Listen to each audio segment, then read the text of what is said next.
de la mer et il y eut un grand calme. Ces hommes furent saisis de tourments. Quel est celui-ci, disait-il, à qui obéissent même les vents et la mer? La parole du Seigneur. Amen. Hein? Amen. On peut se mettre. Vous pouvez vraiment lire Marc 4, 45, 41, Luc 8, 22, 25. Vous pouvez voir aussi ces passages. Bien-aimés dans le Seigneur, je vous salue tous au nom de Christ. Nous sommes en train de poursuivre notre thème. J'avais dit que nous aurons 3 dimanches d'enseignement sur notre thème qui s'intitule La tempête apaisée. Et par l'aide du Saint-Esprit, nous arrivons à comprendre qu'il y a plusieurs aspects que la Bible parfois nous révèle, parmi tant d'autres, dont nous comprendrons au cours de ces 3 dimanches les 3 aspects essentiels que nous, en tant qu'enfants de Dieu, nous devons connaître. Et le dimanche passé, on avait parlé sur la tempête apaisée.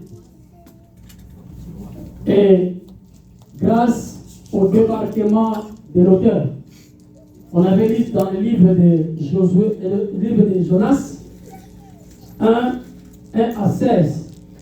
Et les Écritures avaient révélé que Jonas était celui auprès de qui Dieu s'est adressé pour aller annoncer la bonne nouvelle, parce que Dieu avait besoin d'une personne pour aller annoncer la bonne nouvelle à Ninive. Parce que selon Dieu, Ninive faisait des actions qui n'étaient plus supportables dans la présence de Dieu. Et donc Ninive était vraiment plongée dans le péché, alors que Dieu ne résistait plus à ce genre de choses. Voilà pourquoi, comme on avait dit, que Dieu ne détruit pas sans envoyer au préalable ses serviteurs pour annoncer la bonne nouvelle, afin que le peuple soit converti avant qu'il ne frappe. Et cette fois-là, Dieu a trouvé nécessaire d'envoyer Jonas. Et nous avons vu que Dieu s'est adressé à Jonas pour aller à Ninive, crier contre cette ville qui produisait des choses horribles devant le Seigneur. Et la Bible nous a révélé que Jonas, au lieu d'aller à Ninive, Jonas s'est enfui de la présence de Dieu pour aller à Tarsis.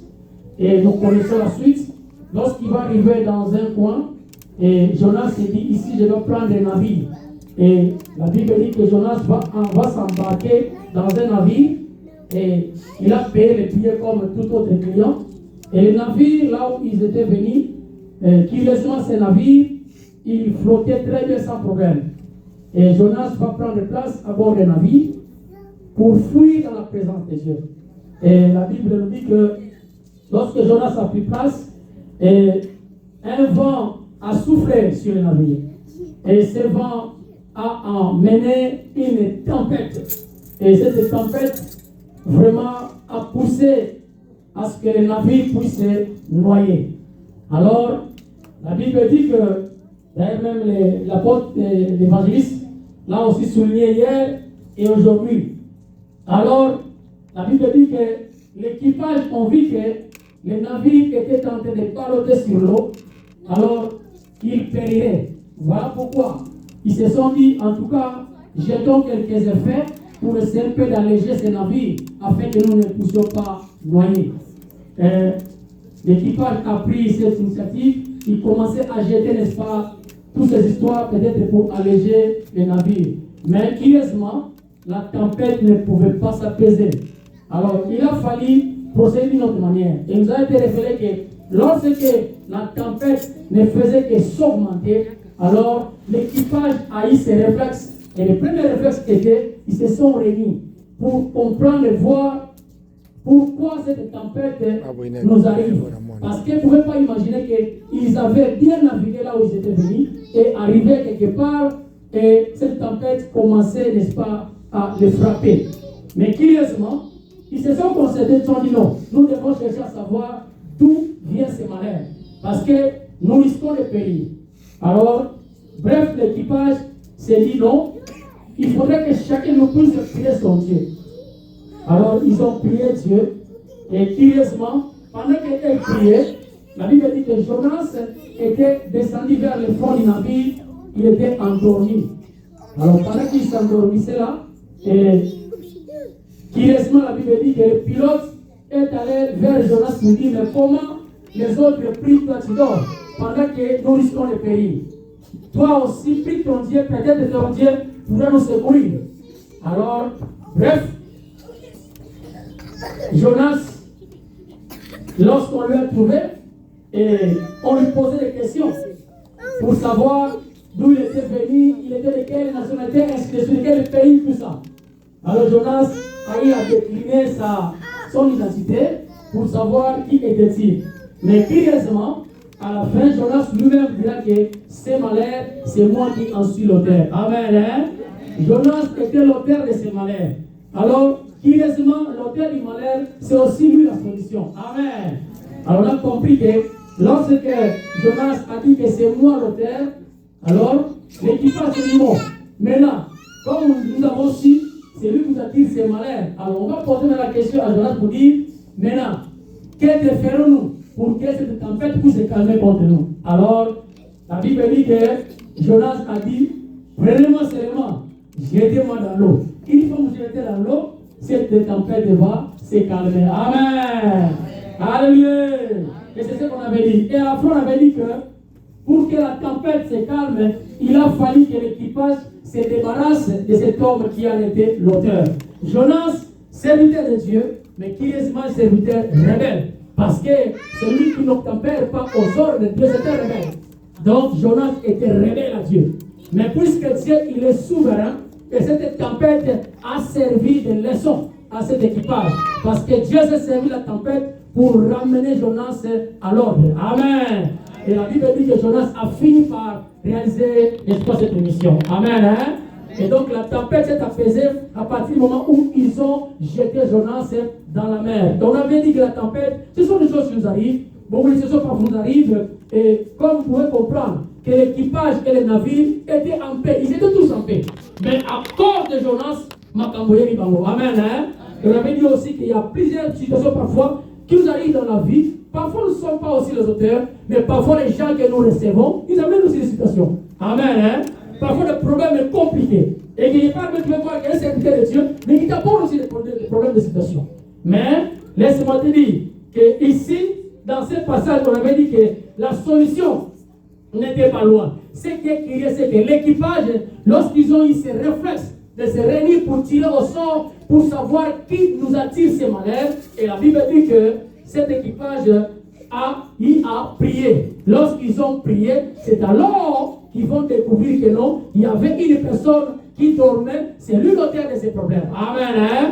Et donc la prière a fait que cette personne-là soit révélée pour qu'ils comprennent l'origine de cette tempête. Et après cela, la Bible dit qu'ils ont fini par se débarrasser de cette personne. Bien aimé, il y a des choses parfois qui nous arrivent dans la vie, parfois qui nous causent des problèmes. Mais lorsque vous n'identifiez pas ces problèmes, bien aimé, vous allez toujours marcher dans l'aveuglement. Mais si vous priez à Dieu, j'avais dit que si vous priez à Dieu, Dieu est capable de te révéler ce qui t'arrive dans la vie. Amen. Hein? Et lorsque Dieu te révèle ce qui t'arrive dans la vie, si tu penses que c'est toi-même qui es l'auteur, bien aimé, cherche à couper ce qui t'amène des problèmes. Amen. Et il y a aussi des personnes parfois que nous approchons parfois, qui nous apportent des malheurs. Mais si Dieu te révèle que nous avons des problèmes, bien aimé, il faudra aussi avoir le courage de se séparer. Amen. Alléluia. On avait dit que comme Abraham aussi s'est séparé avec l'autre. Parce qu'Abraham a dit que l'autre était un obstacle. L'autre était un problème à côté de lui. Aussi longtemps qu'ils évolueraient ensemble, alors Abraham voyait que peut-être je risquerais de ne pas vivre la promesse que Dieu m'a faite. Amen. Et donc pour Abraham, l'autre était un obstacle. Il a fallu d'abord se séparer avec l'autre momentanément. Amen. Hein? Amen. Et donc, bien aimé dans la vie, il y a des situations qui parfois nous arrivent, nous devons aussi être en mesure de nous en débarrasser. Et ce qui est écrit à la fin, la Bible dit que l'équipage a fini par comprendre que tous ces dieux-là qui priaient dans les navires n'étaient pas des dieux puissants. Mais le Dieu de Jonas était un Dieu puissant au-dessus de tous les dieux. Amen. C'est pourquoi j'avais dit que Dieu est un Dieu puissant. Face à une situation, Christ seulement, ce Dieu-là viendra au secours. Amen. Hein? C'est ce que j'avais dit. Aujourd'hui, bien aimés, nous poursuivons. Nous sommes dans le livre de Matthieu 8, 23, 27. Je crois que tu connais également cette histoire. Aujourd'hui, nous allons parler de la tempête apaisée par le nom de Jésus-Christ. Amen. Acclame le roi des rois. Vous êtes avec moi ce soir? Amen. Vous allez, ouais? Vous allez, ouais? Oui, alors, Fatih, l'église. Amen. Moi, je suis dans l'église. On va mettre une guitare. On va mettre mon gars. Pour vous, c'est bien. Amen. Pour la vie, ça vient. Si vous avez Amen. Il faut être dans la joie quand on allons dans la maison du Seigneur. Bien aimé, notre soutien aujourd'hui, c'est dit la tempête apaisée par le nom de Jésus-Christ. Amen. Dans Matthieu 23, dans Matthieu 8, 23, 27, nous venons de lire, bien aimé. Là, c'était Jésus-Christ lui-même et ses disciples. La Bible dit que Jésus-Christ s'embarqua dans une barque. Alors, Jésus entrait dans une barque et les disciples aussi le suivirent. Et curieusement, la Bible dit, une tempête va souffler. Et cette tempête qui a soufflé, alors cette tempête vraiment a poussé à ce que les disciples puissent avoir peur. Et la Bible dit que Jésus et l'équipage et ses disciples se sont mis dans la barque. Et un vent s'élève sur la mer, au point même la tempête a apporté des flots d'eau dans la barque. Donc, moi, il est contenu de la barque. Mais curieusement, pendant que la tempête frappait la barque, la Bible dit Jésus lui dormait. Amen. Jésus dormait comme Jonas. Jonas dormait également. Mais l'aspect de Jonas est différent de l'aspect de Jésus. Amen. Jésus dormait pendant que la barque était en train de balloter sur l'eau. Alors, les flots d'eau entrent dans la barque.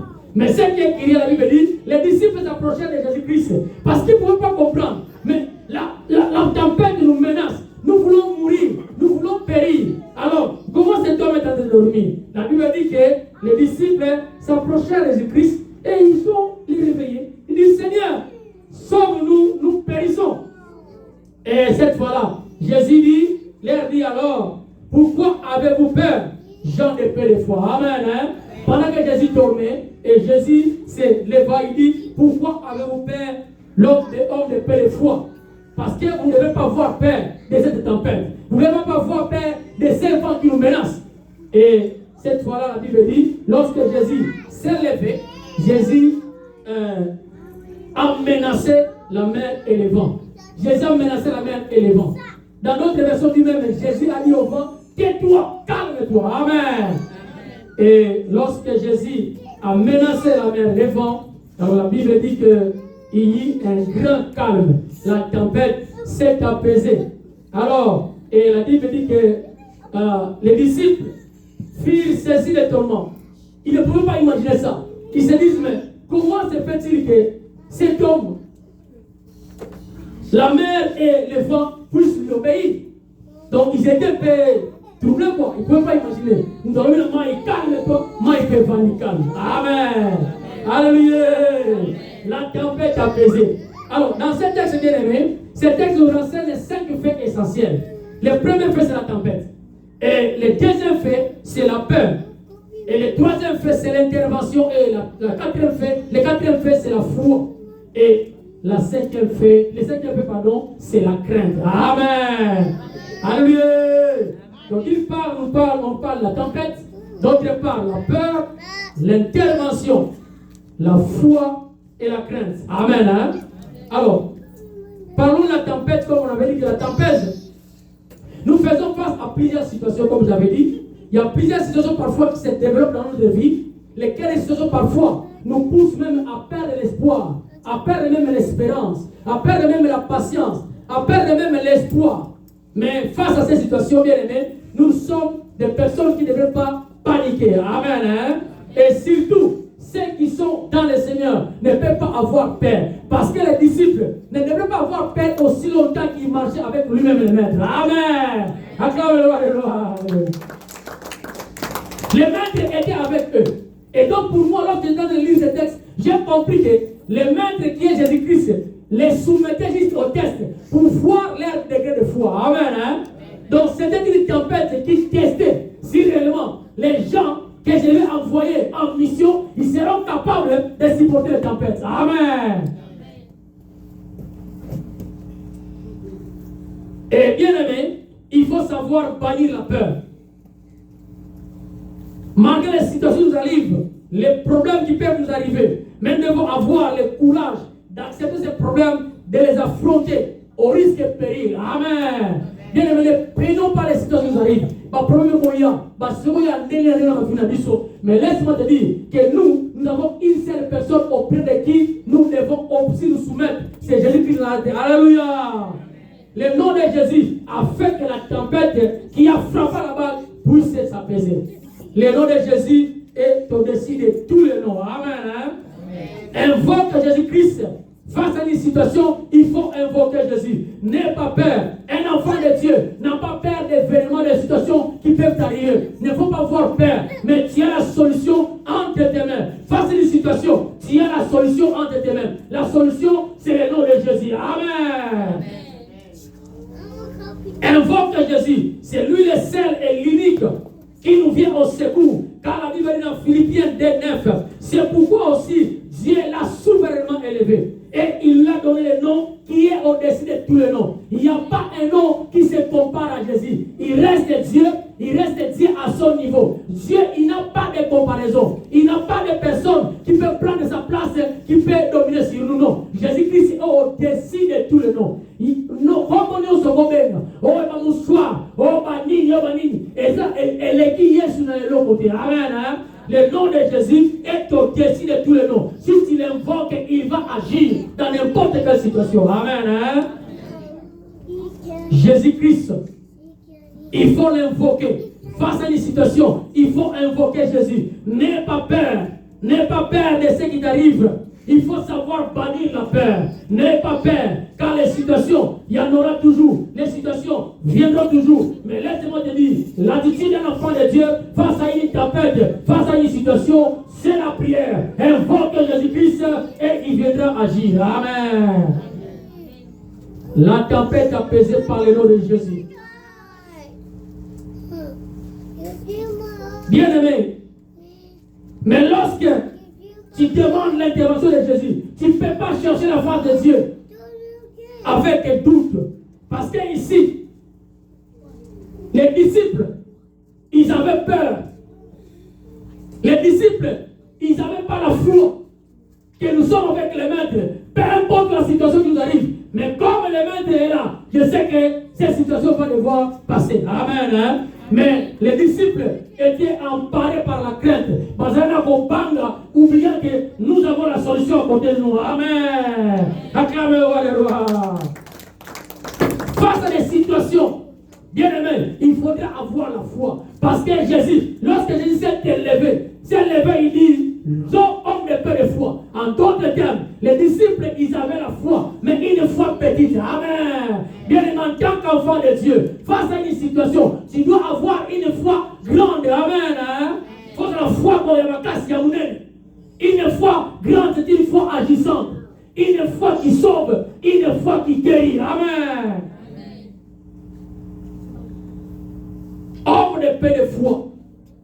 Bien aimé, face à une situation, il faut avoir la foi que quand je prie Dieu, quand je prie à Dieu, ce que je demande, le Seigneur va me le donner. Amen. Hein?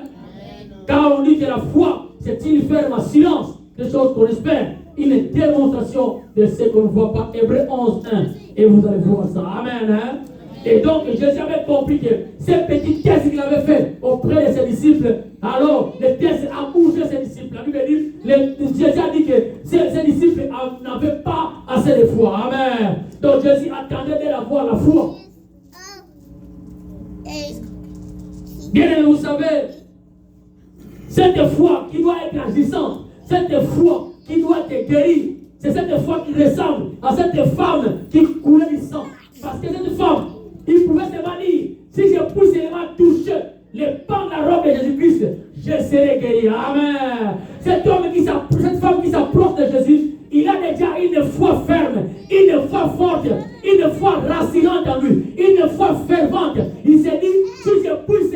bouger. Amen. Parce qu'il m'a poussé de lui-même, d'elle-même, pardon. Elle s'est dit,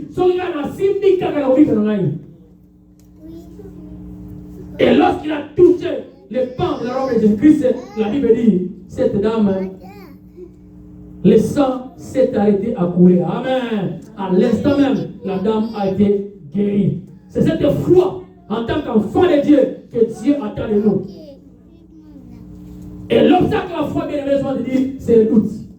Au sein aussi ici, Amen, Amen. Amen. Ne faut jamais avoir doute. Lorsque tu demandes quelque chose à Dieu, il faut avoir de la silence. Amen. Car la Bible dit, la foi c'est une ferme en silence. Des choses qu'on espère. Tu n'as pas encore vu, mais tu espères avoir ça. Il faut croire que ce que j'ai demandé à Dieu, il va me le donner. Amen. Acclamez-le.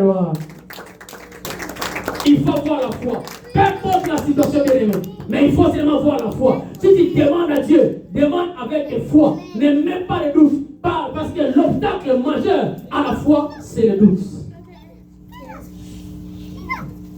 Et les disciples n'avaient pas assez de foi. Voilà pourquoi Jésus les reprochait.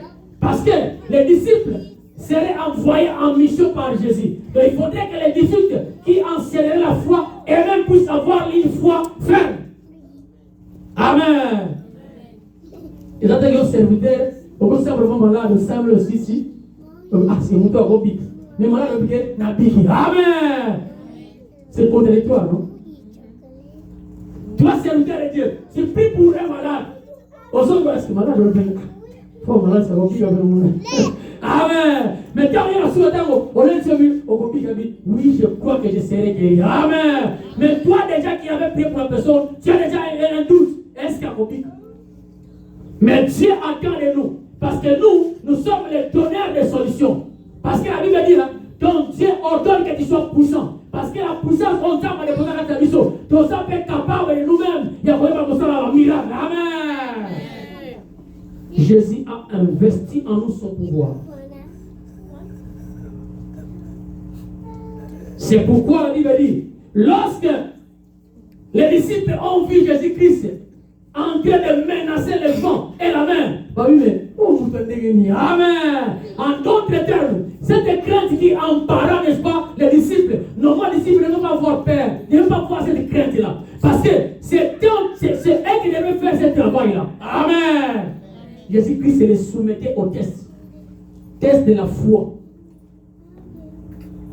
Mais la Bible dit, les disciples avaient les tourments. Ils ne peuvent pas imaginer que Jésus, mon peuple, mon tout ça y est, et moi, et mon tout ça est calmé. Amen, hein? D'accord, quand tu fais Amen. Soyez pour ça. Ah, voilà. Alors, les disciples s'emparaient de crainte. Ils se disaient, mais comment le vent et la mer pouvaient, n'est-ce pas, obéir à cet homme? Alors, Moutou Azanani, en d'autres termes, bien aimés, nous sommes enfants de Dieu, nous sommes chrétiens, nous sommes serviteurs, mais parfois, le pouvoir qui est en nous, parfois, la personne que nous avons acceptée de nous accompagner dans cette marche, parfois, nous ignorons que cette personne est avec nous, cette personne est à côté de nous pour une solution. Amen. Les disciples ne savaient pas que Jésus-Christ était la solution à leur côté. Les disciples ne savaient pas que Jésus-Christ était la solution à leur côté. Ils ne devraient pas s'étonner de Jésus-Christ, des miracles que Jésus faisait. Parce qu'ils devaient se dire que ce que Jésus fait, nous aussi pouvons le faire. Amen. Et lorsque Jésus les envoya en mission, Jésus a dit, je vous ai donné le pouvoir de marcher sur les serpents, les scorpions, si tout vous donne les mecs, rien ne pourra vous nuire. Amen. La foi, en tant qu'enfant de Dieu, nous devons avoir la foi. Pas une foi légère, mais une foi fervente, une foi agissante, une foi qui sauve, une foi qui guérit. Peu importe le problème, tu veux dire à une personne, face à une situation, à ta ezana forme nini, mais laisse-moi te dire, si tu crois que Jésus-Christ peut tout, bien aimé, si tu pries à Dieu, il va agir, et tu verras la solution. Amen. panique à gâter. Attends, il y a une panique. Psaume 68, verset 1 dit, ton Dieu ordonne que tu sois puissant. C'est-à-dire que par cette puissance, tu peux bannir les choses. Devant toi, les choses vont devoir obéir. Tu as aussi la puissance. Dieu aussi te donne le pouvoir de marcher sur toute ta puissance. Moi, ça me donne. Un chrétien, une personne dit chrétien parfois, face à une situation, il a peur. Il ne sait pas quoi faire. Mais tu es chrétien. Non. Tu as aussi le pouvoir. Dieu t'a aussi donné le pouvoir. Parce que Dieu t'a légué ses pouvoirs. Il dit qu'il a ordonné que tu sois aussi puissant. Ce qu'il a fait, tu peux aussi le faire. Jésus n'est pas avec nous. Mais le pouvoir qu'il a investi en nous, nous pouvons le mettre en pratique et les miracles s'opèrent. Amen. Bien aimé, il ne faut pas te minimiser. Face à une situation, ne sois pas paniqué. Le nom de Jésus, c'est un nom qui est au-dessus de tous les noms. Invoque les éléments et il va agir. Amen. Amen. La tempête est apaisée grâce au nom de Jésus-Christ. Amen. En appelant Jésus-Christ, bien aimé, la tempête va devoir s'apaiser. Parce qu'il est là. La Bible dit, il est à la droite du Père. Il intercède aussi pour moi. Amen. La solution est éminente pour toi. Il ne faut pas avoir peur. Comment on va m'en douter? Comment on va rappeler l'autre? Il faut affronter, il faut avoir le courage d'affronter le problème. Il faut avoir le courage d'affronter les situations. Peu importe sa forme. Même une forme de peur, il faut affronter, entrer. Amen. Mais quand tu affrontes, il faut être armé. Armé dans la prière, armé dans la foi. C'est comme, tu vas te le dire, Nasa Nzambe, ce qui va pousser sa Nzambe. Et ça, on va dire, c'est quoi, et ça, la rap. Nous connaissons Nzambe, mais ça, on va pousser sa Élysée. Amen, hein? Amen. Élysée, 2 Rois 2, 23, 25. La Bible dit, hein, lorsque le prophète Élysée, il montait à Bethel, et paisiblement comme ça, au cours du chemin, la Bible dit, quelques enfants sortis de la ville. Ils se moquèrent d'Élysée. Chauve, monte, chauve, monte. Amen. Si vous avez ça, on va faire mon papa d'Ogia. Mon papa va donner du second. On dit, ça va donner. Mon gars, on va mon sac, on va donner. Mon azan Amen. Il faut qu'on ça passer. Amen. Allez. Il n'y a pas mal de gens qui ont aux États-Unis. Les États-Unis, pas bien, nous avons facile. Moi, difficile. Amen. Mais nous avons dit que na salaire on entra zoya tera ngo pasi bo amon ko ko mi sai to kando kiyo. Amen. Élisée passait comme ça là. Il y a des petits enfants qui sortent, disent, hey, chauve, monte. Ah, la Bible dit, hein, lorsque Élisée dit, Élisée se dit, hein, alors, lorsque Élisée a tourné seulement pour regarder ses enfants, il les maudit. Amen. Allez. Parce que ces enfants se moquaient d'Élisée. Ils ont oublié l'Élisée d'être serviteur de Dieu.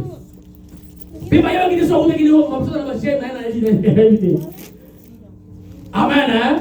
Et la Bible dit, hein, lorsqu'Élisée maudit ses enfants, et la Bible dit que des ours sont sortis de la forêt et ont dévoré 42 de ses enfants. C'est-à-dire c'était nombreux. Mais les ours ont dévoré 42 à mort. Amen.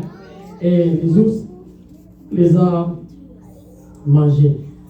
Bien aimé, j'aimerais seulement dire à une personne que nous devons activer nos foi face à des situations.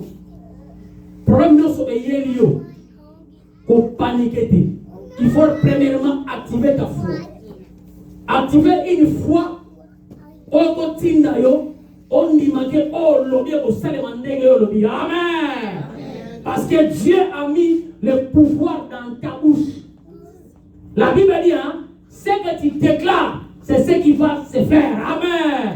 Ce que tu lis sur la terre sera lié au ciel. Amen. Ce que c'est qu'il y a dans mon mabele, il colope boyo kandengo. Amen. Amen. Amen. Parce que c'est mon point de vue. C'est mon église. On se moque de nous, de l'église, de nos enfants, de nos femmes. Et on peut pratiquer. Ils allons bien. On sait qu'il y a des gens qui Amen. Allez. Quand Dieu dit, ne maudissez pas, il faut bénir parce qu'il y a dit. Allez, puissance soit personne dans sa vie.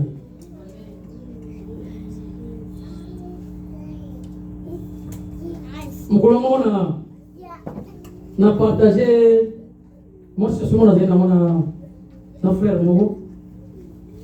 Alors, frère, on a essayé.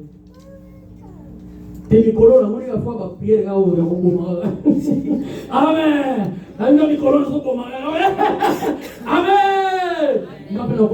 Amen. Ah, c'est Seigneur.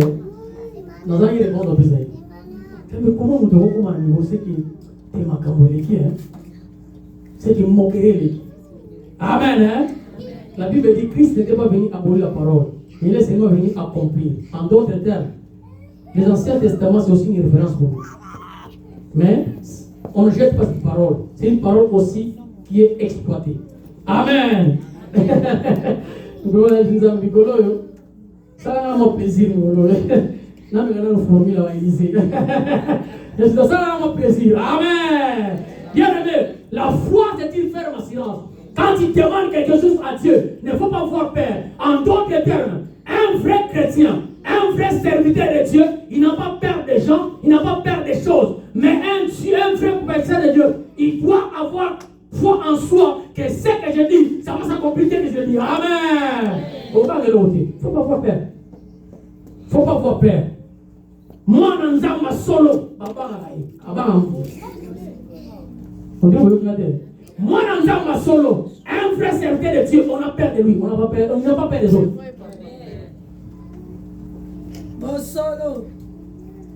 Un vrai serviteur de Dieu, un vrai enfant de Dieu.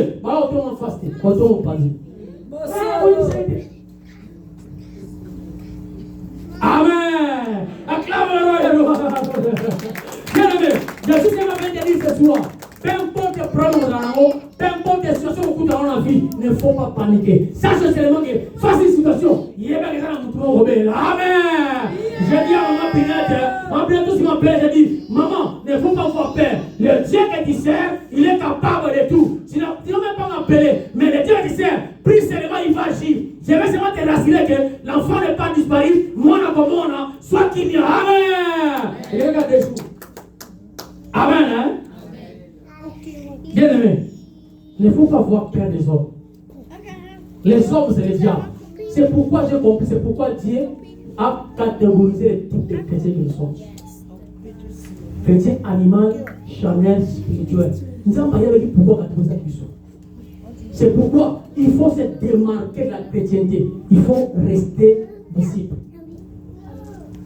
Amen. Hein? Moi, je préfère encore rester disciple. Parce que chrétien, comme le nom commun des personnes, tout le monde est chrétien. Comment peut trouver toutes les régions du Nord qui sont dans l'église? C'est que ça, mais alors, quel type de chrétien est-il? C'est comme tu me disais la fois passée. Non, mon numéro, mon robot, il y a comment il attend. Dans un numéro, et le message. Le monde a un message de salut. Et puis, oh, j'appelle le commis salut. Amen. Et là, on est à salut. Tiens, maman, tiens, as-tu une vidéo? Il faut une vidéo pour le travail. Oh, t'as vu? Oh, non, mais non, tu as payé mon numéro dans le Congo. Oh, n'a pas dit comment on a dit. Il a aussi tout. Tiens, là, oh, mais moi, on a dit. Allez, acclame le roi. vrai chrétien. Sois un vrai chrétien. Ne sois pas un chrétien animal ou charnel. Sois un chrétien spirituel. Vous savez ce que j'ai fait? J'ai réécrit à ces numéros. J'ai dit, Seigneur, mon frère, merci pour le message. Que Dieu te bénisse. Que Dieu bénisse aussi ton groupe. Afin que vous puissiez aller de l'avant avec ce travail. Que vous ayez encore d'autres agents dans ce travail que vous êtes en train de faire. Mais, je lui ai dit, donne ta vie à Jésus-Christ. Ne faites plus ça. Amen, hein? Et quand on a suivi la vidéo, on a suivi la telle après. Dans le logo, maintenant, vous avez dit que maman a besoin de nous. Moi, je suis un frère chrétien. Je suis chrétien spirituel. Je ne suis pas chanel. Non, vous avez dit que maman a besoin de nous. Parce qu'il y a une. Mais curieusement, la deuxième vidéo, et cette vidéo, il y a un mouvement qui est maintenant dans le monde. Si vous parlez de l'église, nous Amen. C'est chauffant. Tous dans l'église, tous dans Nzambe, quand on Nzambe a dit c'est pourquoi je dis, je ne suis pas censé de changer une potion. Je n'ai pas changé plusieurs potions, mais si je reste la même personne, il est au sein de Nzambe. Amen. Tous dans Nzambe. Quand tu changes de potion, change aussi l'état du cœur.